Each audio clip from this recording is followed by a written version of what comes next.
Hey, it's Shayna. Welcome to Control Chaos, the podcast where we dive into the world of recovery, sharing stories of experience, strength, and hope from those who have been there and made it through. No matter where you are in your battle with addiction, alcoholism, or mental health struggles, know that there is a way out. Throughout my sobriety journey, I have often felt alone and doubted my ability to even stay sober. Starting this podcast in my room just 2 months ago, I had a dream of reaching people just like me, those who felt hopeless. As a woman in recovery, I began with 0 followers, but with a dream of offering hope to even just one person. The mission of this podcast is to connect, inspire, and provide hope to those feeling lost or struggling with addiction. Remember, the opposite of addiction and isolation is sobriety and connection. Let's come together through the Controlled Chaos podcast and support each other on the journey to healing and growth. Hit that subscribe button, leave a review, and let's build a community of support and understanding. Love you mucho. Welcome to Control Chaos. My name is Shayna, and first I'm going to go ahead and announce that we are starting the new sober paradigm on January 14th, and all women are welcome. We're trying to get sober, whether you feel like you need a little bit of help or whether you feel like you're an alcoholic. We don't care. It doesn't matter. We're trying to make it so people can get sober and happy and live their life. But I have my guest here, Allie, and that's who we're here to talk to. So just take it away. Can you tell us a little bit about you and how we kind of came to where we are? Yeah. Well, thank you so much for having me on. And, I've been following you for a while, and it's just so good to be here. Isn't it so good to be in spaces with other sober girlfriends and Yes, our sober community? It feels so lit. it And does. yeah, it's great. It's high vibes and yeah, I mean, I think we connected on Instagram, social media, and I mean, if anybody out there is wondering if sober Instagram is the party, yes, it is. It is totally the party. Like almost like I don't want to say AA, but like any program in the world where you have like support, but it is just with you all the time, and like it's like support times 10, right? In the inbox, when you're scrolling, you talk to each other, get to know each other, meetups, like whatever. It's like that program that builds, and it's like a community of its own. 100%. Yeah. And I, So I good. love it because, social media sometimes can feel scary. And when you're putting yourself out there, when you're talking about something that's so personal as sobriety, and you're being so vulnerable to be held by this Yes. container we're all weaving it's fantastic. It's magical. And so yeah, I mean, I love all the content that you share. Your story, girl, is like incredible. It's so inspiring. And I Oh, appreciate just this opportunity to speak and to share, and for us to, just share some hope and wisdom out here. yes, I love it. Yeah. So, for me, again, my name is Allie. I'm originally from the Virgin Islands. That's where I grew up. That's where I was raised. And that's where I was actually living before a month ago. My boyfriend and I have now moved to Charlotte, North Carolina.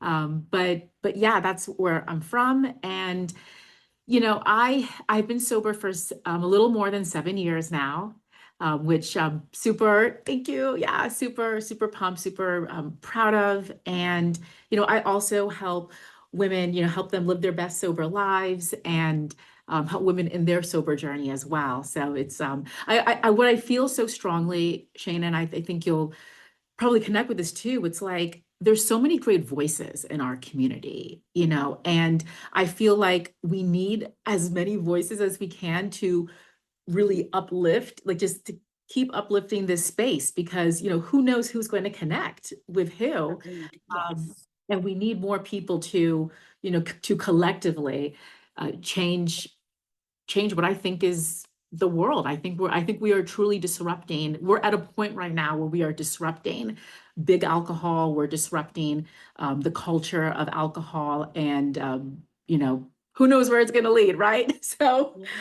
um, but yeah, with my story with alcohol, I, I I consider myself somebody who growing up, I was always that kid or that person with like just like big dreams and always wanting to achieve and reach for the stars and all of that stuff. And I had my dreams like being a professional golfer. That was my that was my plan number one in life was to be on the LPGA tour. And Wow. yeah, I mean, I'm like from 6.5 years old. I'll never forget the moment that I was on the golf course and I was like, yep, I'm going to do this with my life. And the first goal was to get to college. And so I pretty much dedicated my whole childhood to that, like razor sharp focus, let's go, and would travel all over the country, to Canada, the Caribbean to play. I made it to college. After college, things changed. I decided that I wanted to pursue other dreams. I started to do pageants and I was Miss Virgin Islands. And then from there went to Miss America. So I've always been just really trying to move forward and everything. The That's great, right? But the flip side to that is, or I should maybe like the darker side is perfectionism. And it's beating up on yourself. And it's looking for ways looking for outside ways to validate your self-worth. Because what happens if you don't meet those goals? If you don't play well in a golf tournament, if you don't win Miss America, which I mean, what 0.1% of women will win Miss America? Like, Right. you know? So the long story short is that I started over time in my adult life turning to alcohol to numb those emotions of feelings of failure, feeling like I wasn't loved.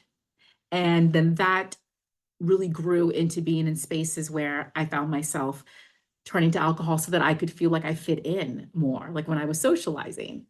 Um, I mean, all of that. And that just kind of grew and grew. And, I take full responsibility for my actions. But I think culturally too, if you're watching a movie and somebody's having a hard day, where are they? They're at the bar drinking away their sorrows. And it absolutely burns me up inside. It's like you're throwing gasoline on a fire. If you're sad, why are you going to drink alcohol? That's a depressant. But Yep. I was talking to a client the other day about Christmas, and this just reminded me so much of it. And she was like, but the spirit of Christmas, it's like drinking wine and cooking and like that is Christmas and my kids are coming and they're going to feel like it's not Christmas. And I said, your kids who want you to stop drinking are going to be sad about the spirit of Christmas when you're not drinking. Can we like rewind, because where did we all get that from, right? It's not just the spirit of Christmas, right?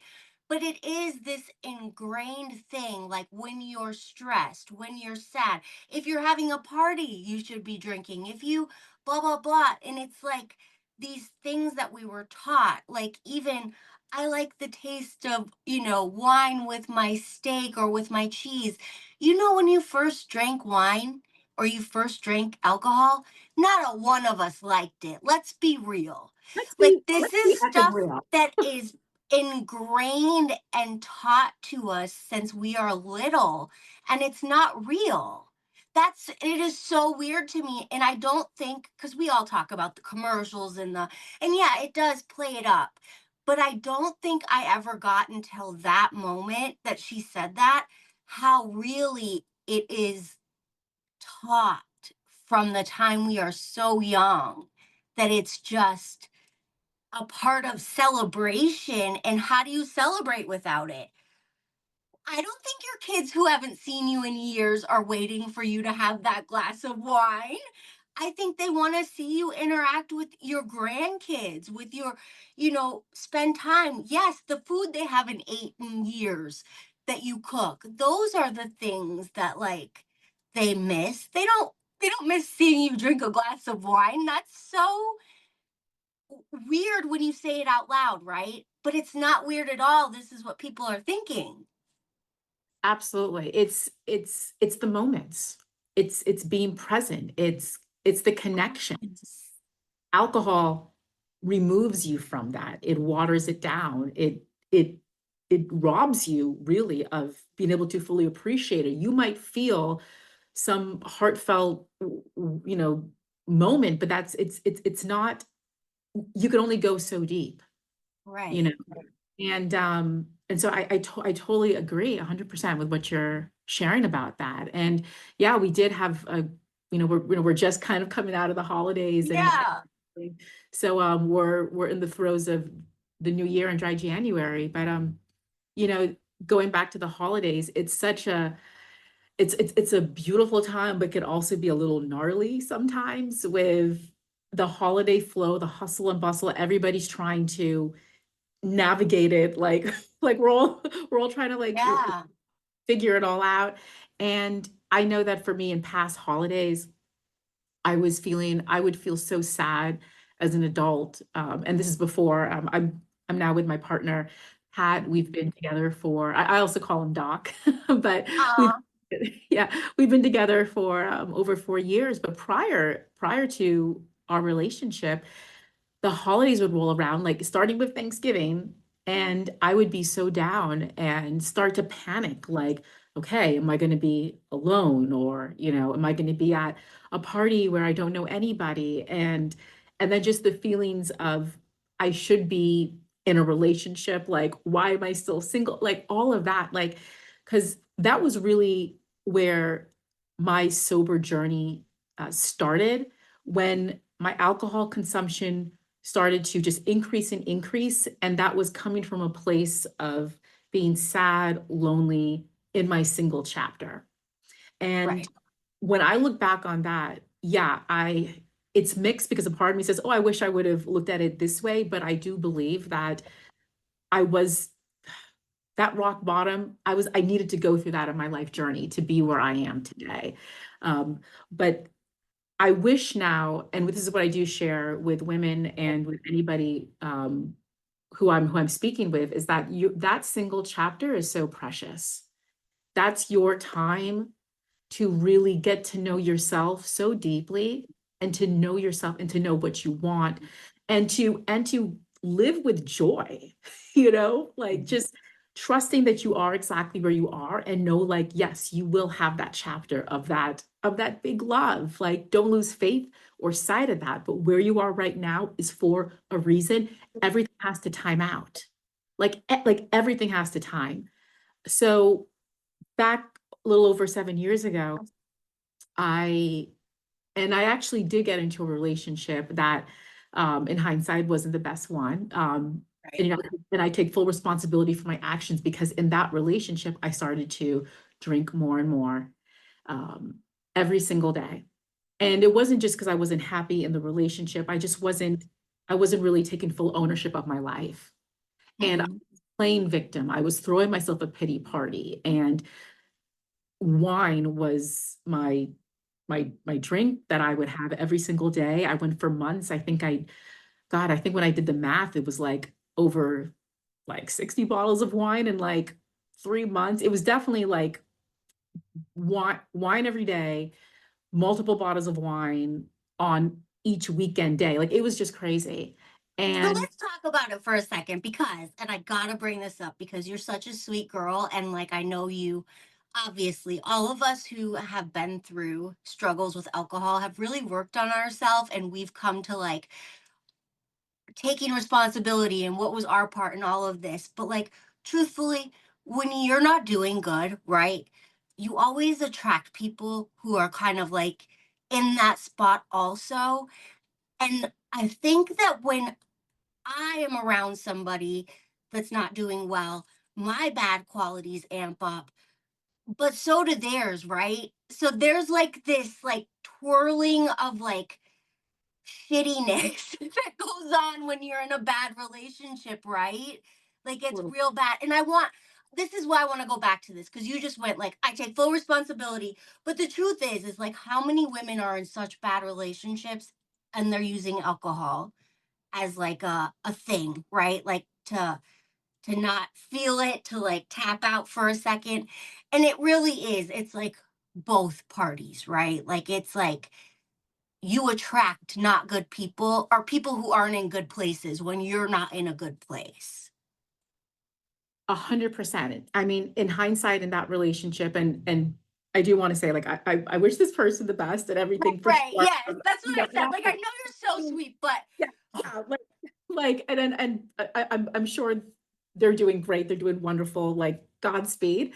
But yeah, when he and I got together, uh, first of all, I wasn't doing well. Like right. my, you know, I was coming from a place of low self-worth, which is why, like, just to quickly go back to what I was saying about using that single chapter to work on you, to be good, to know what the F you're worth and what you deserve is so powerful, because if not, you are going to trauma bond with somebody else, and That's exactly it, I think. Because you're going to trauma for a bond. while, I'm like, do I just have it written on my face? Like, I just pick the same person over and over again in a different body, Yeah. right? Yes. But Yes. it's not necessarily them, it's you and what you're doing and what you're attracting, right? Yeah. Trauma bond. That's perfect. A bond. Like is going to attract like, and it's not necessarily, it may not be like, now, sometimes it is the mirror trauma, right? But Right. it's good, there's going to be some sort of trauma bond there. And I have said this before, back then with this person, like at that moment when we were first getting together, I just wanted to be with somebody who was going to say, I love you. Like it could have been anybody. Like I did not want to physically be alone anymore. And there was that person, he pursued me, you know, vice versa. And then, yeah, he was actually coming out of rehab at the time. Right. And, and so, and I've done a lot of, healing and in my own inner work back to Right. that point, because they, you know, they do recommend if you're newly coming out of rehab, you shouldn't be getting into a relationship. And so a lot of work, and yeah, I've gone down that road, looking at all of that. But moving forward, yeah, and then he was drinking, I was drinking, I hadn't really worked on my baggage. I think he could have done more so in in his own baggage. Everybody has baggage, right? It's not like it's just, you know, you come, it's just you, everybody shows up with their bags. And Yes. but it's, you know, how are we actively addressing it and working on it each day to like kind of Right. own your stuff, right? Well, and if you're healthy, then you guys can work, you are working on baggage together and like putting it in the right spots and packing it, unpacking it, putting it away. Like there is healthy coping mechanisms, right? But when you're not healthy, all your shit's just sitting there getting trashed and nobody cares and we're all just drinking. Like And it doesn't help. yeah, totally, totally. And you know, I saw where my codependency also started to go through the roof, because in my childhood, my father, who, um, gosh, he's one of the most incredible, you know, strongest people in my life. He's a recovering alcoholic. Okay. Um, and growing up, he was an active alcoholic. He now has, I think, almost 20 years of sobriety. That's Um, amazing. it's incredible. He's a 180 of But where. what was it like as a child, right? Because like my kids, I have older kids and I'm always like, oh, like the therapy and like I can kind of like laugh about certain stuff now, but there was like real bad things that they watched, right? And I look at my daughter now and I'm like, I can't believe my 9-year-old, right? I'm like, I can't believe like my daughter was like babysitting my other kid and like just so she was like a little adult, right? So like how was your childhood? Yeah. Well, my childhood, I knew I was always loved by both my Mhm. parents, even though as I got older, I knew that my dad was struggling. You know, Right. he was also this giant, I mean, he still is, but back then he was this giant in my life, this like the smartest man I ever knew. And still to this day, an attorney, like so accomplished. And, he had his own story to work out with when it came to alcohol. But my childhood, I knew I was loved, but I also knew that um, I had to be careful, right? Or I was just I was always aware of my surroundings. I think children or adult children of alcoholics, when they look back on their childhood, they know like they were always aware of like what's going on, um, because you want to protect yourself too. And I was never in harm's way or anything. Thank you God and everything. But I But think there's also like a protection for that parent too, right? Like even though you don't have to protect them, like I know my kids would like see certain things and they would be like worried about me, right? Or like, so I think the protection, it's not always that something's going to happen to me, but maybe you see that they've been like down and out for a few days or whatever. And as a kid, you're like, are they okay? Like, what's wrong? I think kids see more than we know, and then they make up their own story, right?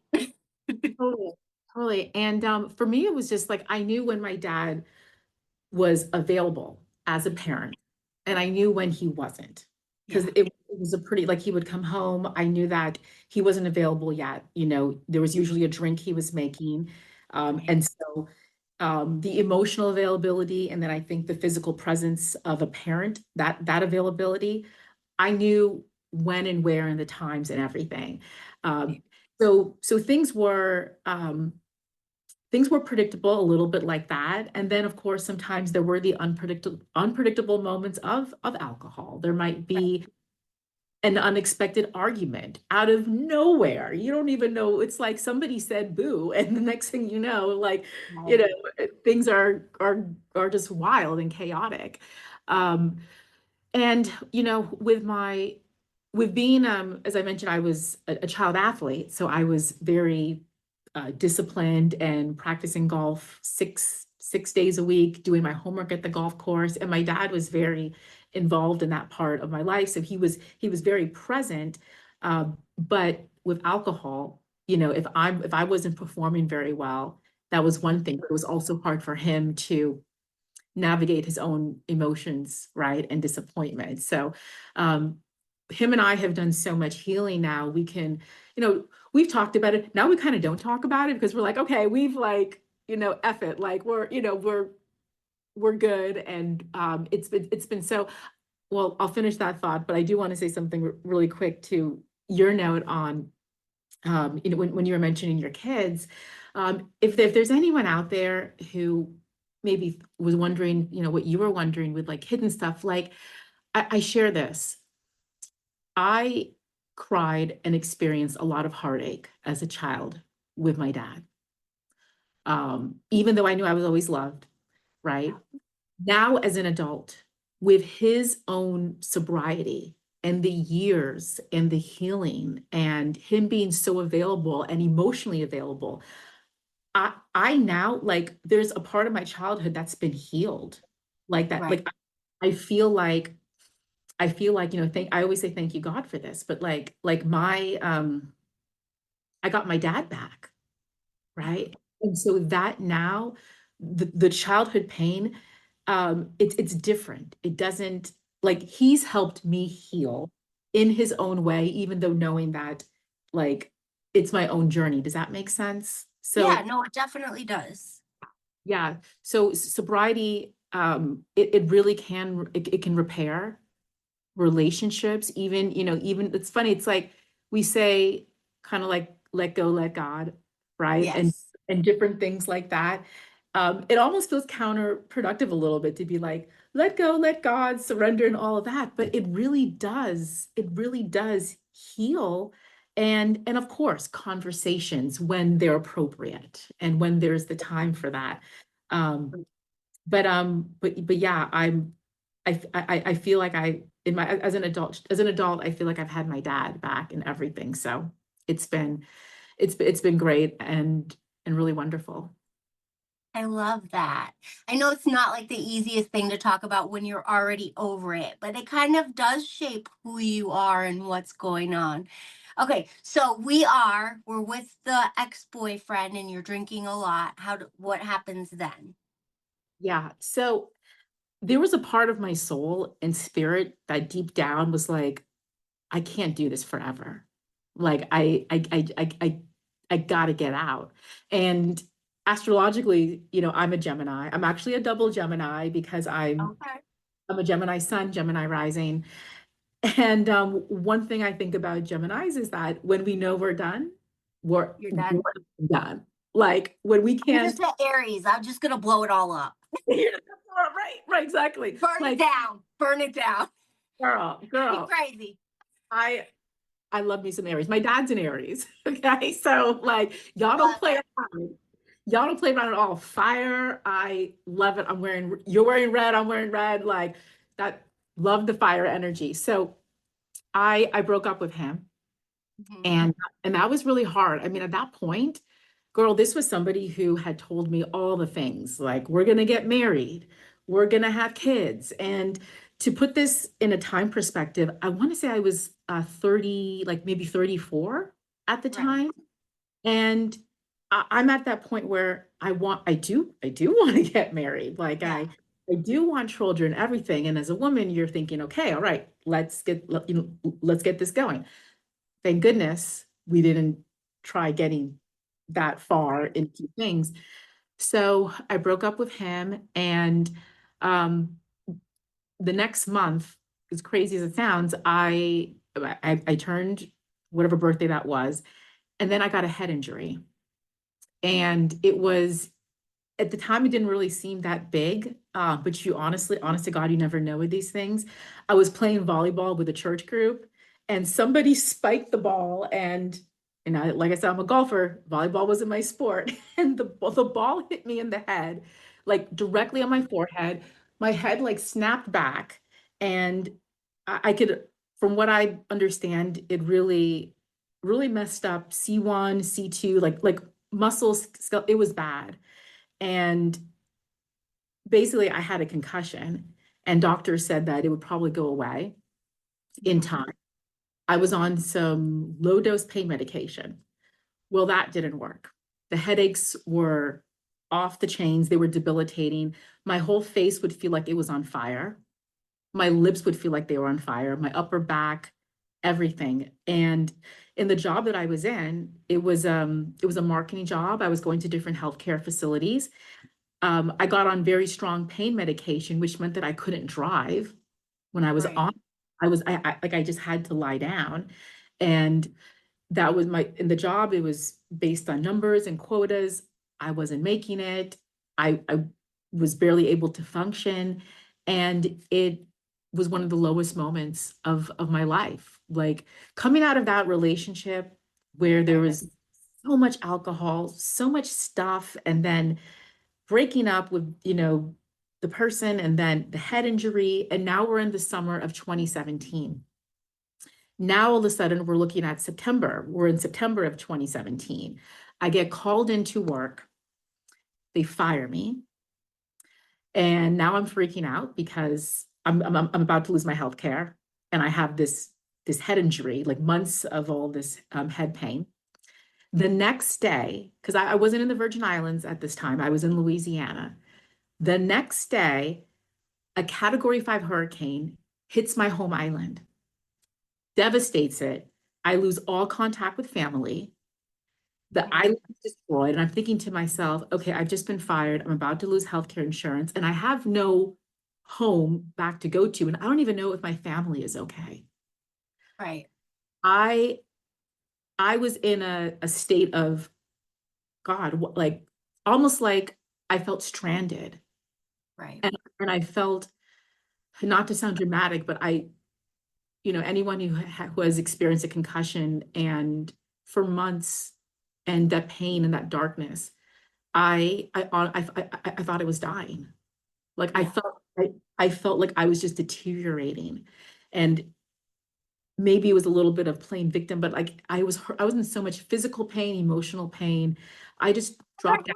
The head and like the neck, the back, whatever, is like a super sensitive area to hurt, right? Like it Yeah, takes time and it messes with a lot of it messes with everything, like your brain activity.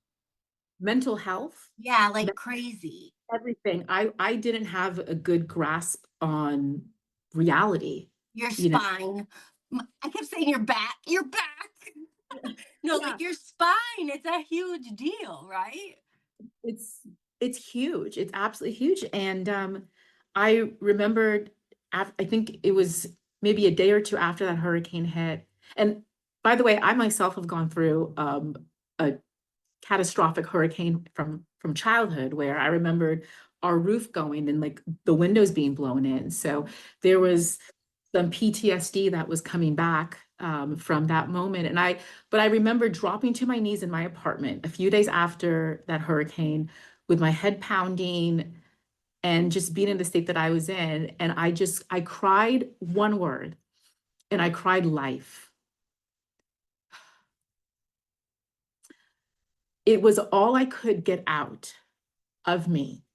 I couldn't even cry God. I couldn't cry. I could only cry the word life. And it was me truly begging for my life in that moment. I felt like I was begging for my life.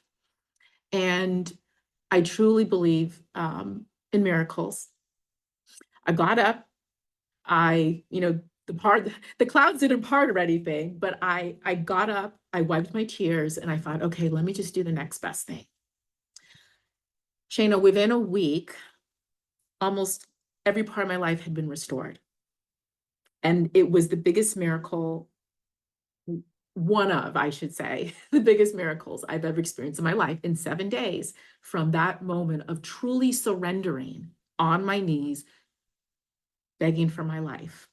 And in a way where it was like, God, show me the way, or higher power, universe, show me the way. And in that week, one thing that was very pivotal that happened was me going to a physical therapist who I was on the waiting list for to see. I was in a small town. And I don't know all, I can't, I could barely remember all the things she did, but long story short, she isolated with her hands points in my neck. She had gloves on and put her hands in my mouth to like isolate different points. I felt all this fluid drain from my head. And my body started to kind of convulge and I was crying. I was embarrassed. And I told her like through like tears, I was like, I'm so sorry, because I was snotting and everything. I was like, I'm so sorry. I'm not trying to be dramatic. She was like, it happens, relax, don't worry.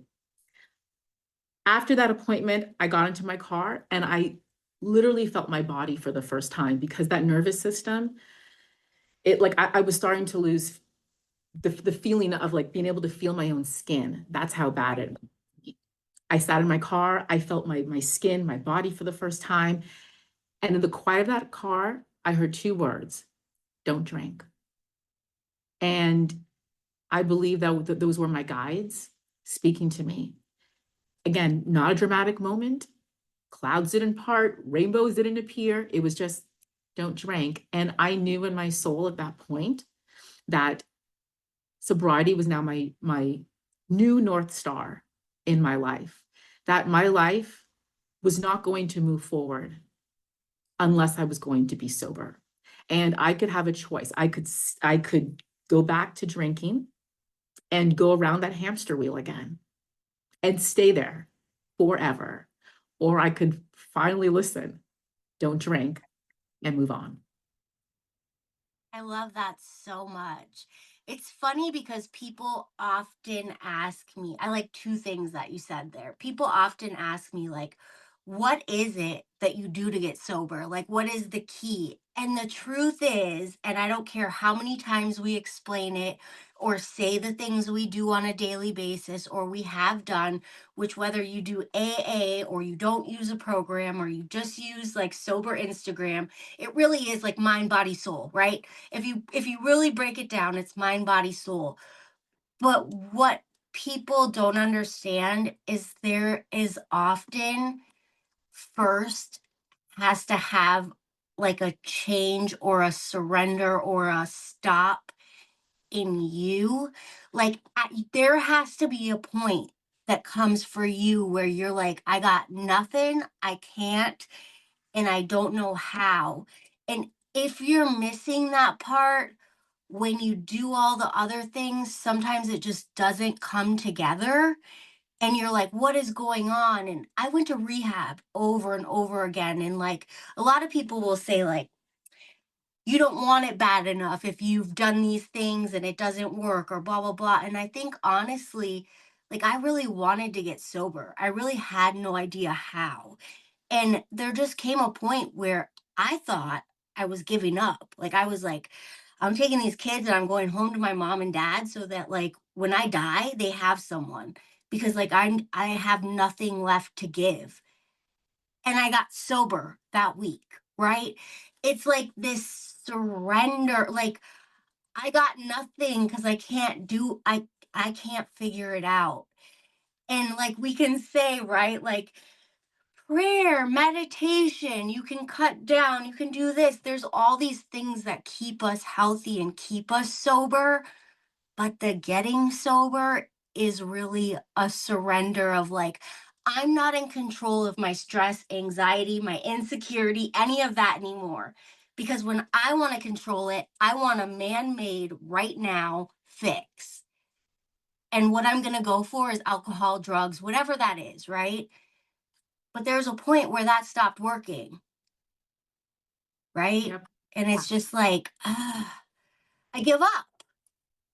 And sometimes that giving up, it's not giving up. It's just like, God, I don't know what to do. And I think that's the part that sometimes we miss. But I loved that you said, I just got up and did the right next thing. Because I tell people that all the time. Like when you're confused and you have no idea what to do, what's just the next right small step? Like, Yeah. what is the next good step? Like, you feel good about it. It's probably not going to be picking up a drink, right? Like, what is the Yep. next right Yeah. thing that you feel good about? And I don't know, that surrender piece is just so big, girl. And I think that we'll be looking all over, like, how do I stop? Or how do I get better? How do I feel better? And it's like, it's not you. It's not you. Exactly. Oh my gosh. I was getting goosebumps as you were speaking. For anyone listening back on this, I think what you just shared and what I just shared, there were some tears, right? Kind of feeling of holding back tears behind that. And Yeah. if anyone's wondering what true surrender feels like, when you re-explain the moment of surrender and you feel those tears, that was surrender because you and I each know in our own journeys what that moment was like. What you just said, God, what do I do? However you just said, it's like that moment. God, Yeah, what just like I got nothing. Like I have no more. And I'm a no, fixer, right? I'm a mom. So even when I couldn't fix myself, I couldn't do anything for myself. Everybody would come to me. What do I do? What do I do? What do I do? I'm a fixer. I'll take all 16 of your problems and fix them. I yep, could not figure out how to stop drinking. It was the dumbest thing because for me, it wasn't like I wasn't functioning anymore. It wasn't small. It wasn't something that people could overlook. It was out there. And I just kept doing it over and over and over again. And it was like so stupid to other people, right? Like people look and they're like, what are you doing? Like, what are you doing? And I'm like, yeah, I know, but this is going to make me feel better.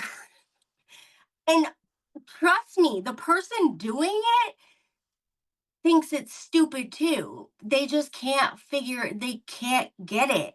Like they can't get it.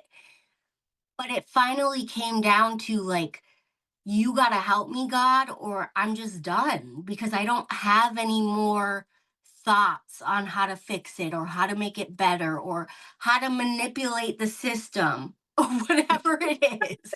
Like, I right? Like, know. if I just do this for 69 days and 4 seconds, like, what? Yeah, yeah, It's just like a give up and not, everybody believes in a different, whether it's God, a higher power, the universe, whatever it is, but it was something beyond me that sent different people into my life to give me different solutions after trying for like 20 years, after working in rehab, like knowing all the things in my head and having a stomach full of alcohol. Like, wow, and within wow. like a week of being in my hometown, I was sober, like, and I've never drank again. It's been 3 years. So, like, I always say, no matter how many times you try, like, it is possible. It's possible. It is, it's 100% possible. And, that moment of surrender, like when that hits, it's almost the craziest thing because there you are feeling so many emotions. For me, I'll say there was sorrow, Mhm. this fear, but there was also in a almost a strange way relief because Yeah. I reached a point where I was like, I can't like God, it's you, God.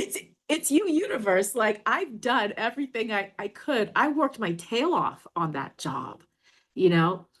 I mean, when they fired me, Shayna, like my numbers weren't bad. They were actually where they were supposed to be, but they weren't as good. As they were before. And that's just how it rolls. But I thought, like, okay, all right, here I am. Like it was almost like universe, you have my attention. Okay. Like like I can barely even move out of this apartment now. So show me the way. And yeah, that next best thing doesn't have to be big. Uh, don't drink. I mean, I think for me, full transparency, I think I went and I grabbed a sushi roll or something. Like I was like, Right. I gotta do so. I gotta get out of this place if I can, and like, do that. Um, and then my mindset was in that week, that I referred to, that was like such a life-changing week. Every day was like, what's the next best thing I can do? And I didn't put expectations on it because there was so much happening. I just knew like, okay, next best thing. I'm gonna have this doctor's appointment. And after that doctor's appointment, I got I got my dream job that was gonna pay Really. even more money than I was making before. It was going to finally take me back home to the US Virgin Islands where I could be with my family. I was going to help out with hurricane relief efforts, and I was going to be trapped. Like it was so many great things. And and it was so easy the way it came. So I knew that was Mhm. also a manifestation, right? Yeah. That had come through. And it further solidified me thinking, or what I had heard, don't drink. Like Right. what I kept on thinking to myself was, all right, I'm not trying to do all these big grand things. I'm going to keep on trying to do the next best thing. But I do believe and have faith that the universe is going to show me how things unfold in the right direction. Because once I heard those words and I started to move forward, I finally felt like my life was moving forward in like Right. just moving, not so much like, okay, and now I'm gonna meet the guy of my dreams in like 3 months. It wasn't like that. It felt like the train was leaving the station. Right. And then I thought to myself, okay, I know deep down in my heart, my soul, my life is now moving forward. Let me use this time to work on myself, do the heavy lifting, go deep, and be the best version of myself for big goals down the line, like having partnership again in my But life. that's why we talk about like not just getting sober, right? But building a life that you love. And it sounds really cliche, but it's easy to drink when you look around and your house is trashed and stuff isn't taken care of. You've lost your job, this and that. When you start setting goals and you start meeting them, like I got a boyfriend, we had a good relationship, we bought a home together. Like it started to be that like I had things that I didn't want to break. And Yes, before I didn't have that, right? Like, so like building, achieving your goals, doing things. totally. Absolutely. And I mean, I knew I had a lot of work to do. I just knew there was a lot of stuff, and I didn't know how long it was going to take. But Right. I was single for 3 years. I didn't go on one date for 3 years. I was celibate for 3 years because I said, you know what, screw it. Like I know what it's like to pick the wrong or to you know Yeah. to do what I did and it didn't work out. Like I knew that. And so I was like, all right, I'm not playing victim here. And whoever's going to come into my life, like I want to be in such a much better place. And what I realized in that is, yeah, like when I met my partner now, it was so clear, Shayna. It was just so clear that we were supposed to be together, and it was very cool. Um, and then I realized, oh, okay, now the real dance begins, right? Because Mhm. relationships aren't perfect, and now No. you to, even with 3 years of sobriety and all that stuff, and it felt and it is so aligned. There's still stuff, but that's part of being in relationship, Right. and finding somebody who loves me and I love him, like flaws and all, just Right. being able to see all that. And he's also sober as well. I So love that. yeah, So so cool. it's very cool. So he gets to try my mocktails, tell me if I they're good, love it. all that stuff. So yeah. So last question for you. You work with women on sobriety. So what is your biggest top two tips for somebody who wants to get sober? Like what's the first two things you always tell someone? Yeah. Well, for somebody who wants to get sober, um, I try to tell them keep in mind it may not be easy right now. Just Right. but stay the course and almost think of a little bit of that dark tunnel, but it gets lighter and lighter as you go through. Because I know in my own journey, one of something that I tell myself, and I have to remind myself too, is it's darkest before the dawn. Yes. It always is. But when you get there, it feels so amazing. So, however, that's really important. Keep the faith. Just stay the course. I say stay the Yes. course because I'm a golfer, so course. Yes. stay stay the course. Um, and then also, I'm very big on gratitude. I You know, love gratitude. We just did a gratitude ceremony. So amazing. I think it like literally changes how you feel, and how you feel has so much to do with drinking, not drinking, because whether we like it or not, we have those personalities that go like down in the dumps so quick and drag us down. And like the gratitude, it changes things. it does. It really does. And I'm a big believer in like that gratitude list first thing in the morning. I love that. Right? And also I have a reminder on my phone. I think it's at 11:15, but it's like a Mhm. gratitude list check or a I love vibration, that. just to kind of go through that again because we can get caught up in the day but to bring back to the center of my mind because it's really mindset. Mhm. It's really mindset and making that super strong because yeah, I like for me when I first got sober, just having the mindset of next best thing to do and then seeing where things kind of unfold, but it was really that mindset that gave me the strength when I was triggered to drink. I love that. I think my two biggest things are community, like always having people you can talk to, you can run to, like not even necessarily like your sponsor, your coach, whatever, but like, I mean, like a bunch of women, which is why I love the internet and all these groups and things.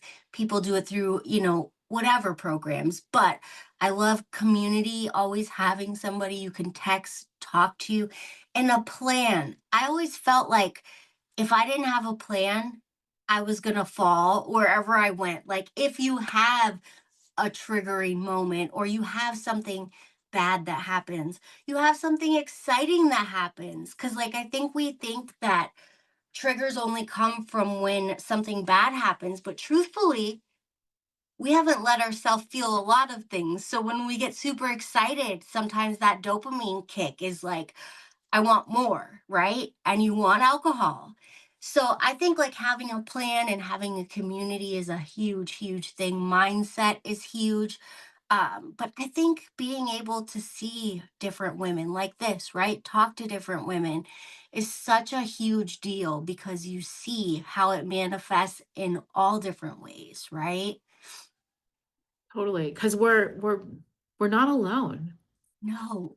We may feel alone in a moment, but to your point, having people who you could just reach out to um, Yeah. is so key because it's that in your mind you might know, okay, yeah, I'm not alone, but your heart feels like you're alone. So when you do Yes. have people to reach out to, now you're kind of bridging that gap together, Mhm. and and that's able to sustain you. Um, and also along with that, I would, if there was like a third thing, for me, it's telling somebody who you trust that, hey, you're honest, you're sober now, right? Because it doesn't have to be broadcast, but just confiding in somebody so that it gets real, because Yes. moving from drinking, right? And that was your lifestyle to a sober lifestyle is a big jump, It S- is. yeah. Make it real. I'm like a big believer in just saying it out loud, period. I'm like, just broadcast it because I would use, like, I would say it's nobody's business. But it was so that when I went somewhere, I still had the choice if I wanted to drink or not, right? I would leave like these little loopholes open. And when I started closing them, it just really helped. It really helped. Like I already told everybody I was sober. I can't go there and get drunk. Yeah, yeah. You can't do it. Yep. Yep. Yep. This is a conversation for another day, but Yes. it's so strange. Well, not strange, but when I first told people that I'm sober and I don't drink, that felt a lot different than it does now. Like it just it like, and I think it's Right. because it's been 7 years, but I remember back then it felt like it felt foreign because it was still Yeah. so new. But now I'm like, oh yeah, I don't drink. It's like, No biggie. Nothing. Well, I thank you so much for coming on. You were so much fun. I could like literally talk to you forever, girl. oh, thank you so much for having me on. I so appreciate this opportunity, and again, just love all your work and what you share and the lives you impact. As we conclude this powerful episode of Controlled Chaos, a recovery podcast, I want to extend my heartfelt gratitude to each and every listener who has joined us on this journey of resilience and renewal. These stories are shared with the hope that someone out there struggling in the shadows of addiction may find a glimmer of hope and inspiration. If you're listening and in need of support on your own path to sobriety, please remember that you are not alone. Visit my website at www.controlledchaoscoaching.com and schedule a discovery call today. Together we can explore the possibilities of healing, growth, and a brighter future ahead. Thank you for being a part of this community, for your courage in facing your challenges, and for believing in the power of transformation. Remember, there's always hope, and help is within reach. Until next time, stay strong, stay hopeful, and keep moving forward on your journey to recovery. Love you mucho.